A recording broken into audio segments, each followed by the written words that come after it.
Arafat Rahman cocoa তিনি একটি রাজনৈতিক পরিবারের সন্তান, কিন্তু তিনি রাজনীতি করতেন না। তিনি ক্রীড়া খেলাধুলায় সাথেই জড়িত ছিলেন। ক্রীড়া সংগঠক হিসেবে তার একটি সুনাম রয়েছে। তিনি একজন বিশিষ্ট ক্রীড়া সংগঠক, কিন্তু তার মৃত্যুটা, আমরা কেন কথা বলছি, তার মৃত্যুটা স্বাভাবিক মৃত্যু হয়নি। তার মৃত্যুটা ছিল গভীর চক্রান্ত এবং প্রতিহিংসার এক ছবল। তাকে আরাফাত রহমান কোকোর অকাল মৃত্যু হয়েছে। মানুষ বয়স হয় ৮০-৯০ বছর, মারা যায়, স্বাভাবিক মৃত্যু বলে, কিন্তু কোকোর তো বয়স বেশি হয়নি। ১১ বছর আগে কত বয়স হবে? তার তো পৃথিবী থেকে চলে যাওয়ার কথা নয়, কেন চলে গেল? একজন সন্তান যখন দেখে তার মাকে অত্যাচার করা হচ্ছে, যেখানে তিনি অবস্থান করছেন সেটি ঘিরে নিয়েছে পুলিশের ট্রাক, বালির ট্রাক, কাঠের ট্রাক, শেখ হাসিনার নির্দেশে, এটা একটা সন্তান সুদূর মালয়েশিয়া থেকে এটা কি সহ্য করতে পারে? যার হার্টের অসুখ রয়েছে,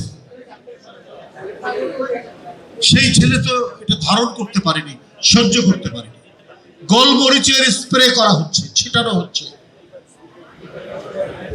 যেখানে অবস্থান করছেন গুলশান কার্যালয়ে দেশনেত্রী বেগম খালেদা জিয়া, শেখ হাসিনা চেয়েছেন সমস্ত বিরোধী শক্তিকে ছলে বলে কৌশলে মানসিক নির্যাতন করে, শারীরিক নির্যাতন করে, মিথ্যা মামলা দিয়ে কারাগারে গুম করে, বিচার বহির্ভূত হত্যা করে, গুপ্ত হত্যা করে পৃথিবী থেকে বিদায় দেওয়া, ক্রমান্বয়ে পৃথিবী থেকে বিদায় দেওয়া।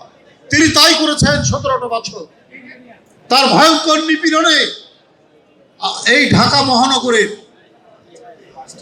অনেক জনপ্রতিনিধি কারাগারে মৃত্যুবরণ করেছে না?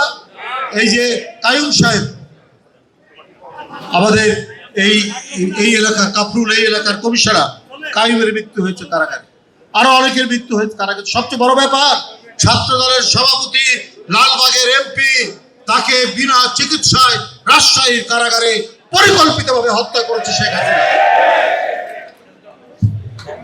আজকে সেদিন যারা ডিআইজি ছিল, সেদিন যারা জেলার ছিল, সেদিন যারা জেল সুপার ছিল, আজকে তারা কেন বিচারের আওতায় নেই? এটা আজকে সবার প্রশ্ন।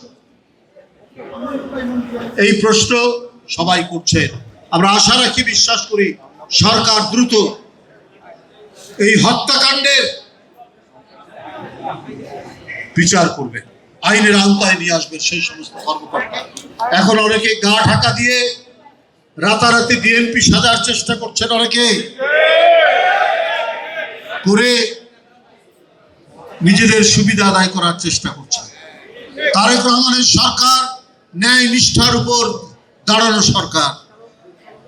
তারেক রহমানের সরকার ১৭ বছরের আন্দোলন সংগ্রামের পর একটি রাষ্ট্র কেমন হবে, একটি সমাজ কেমন হবে, আমাদের গণতন্ত্র কোন পথে যাবে, এগুলো নিশ্চিত করার সরকার, এবং তারেক রহমান সেটাই শুরু করেছে। ফ্যামিলি কার্ড, কৃষক কার্ড, হেলথ কার্ড, খাল খনন, বৃক্ষরোপণ, কোনটাই বাদ দেননি। এই ৬ মাসের মধ্যে বিরাট কর্মযজ্ঞ শুরু করেছেন তারেক রহমান। তার সরকারের নিশ্চিত করবে গণতন্ত্র। আর গণতন্ত্র শুধু কথার কথা নয়, গণতন্ত্র মানে হচ্ছে ন্যায় বিচার। যারা ১৭ বছর অন্যায় করেছে, যারা গুম করেছে, যারা খুন করেছে, যারা কারাগারের মধ্যে বিনা চিকিৎসায় তিলে তিলে নিঃশ্বাস করে প্রকারান্তরে পরোক্ষভাবে হত্যা করেছে, তাদের বিচার জনগণ দেখতে চায়, তাদের বিচার জনগণ শুনতে চায়।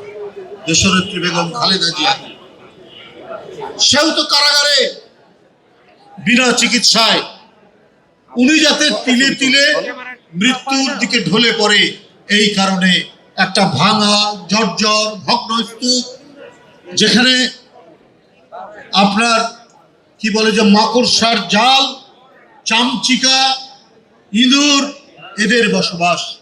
সেই ধরনের পরিত্যক্ত একটা কারাগারের একটি বড় একটি কক্ষের মধ্যে বেগম খালেদা জিয়াকে রাখা হয়েছে, যাতে তিনি খুব দ্রুতই অসুস্থ হয়ে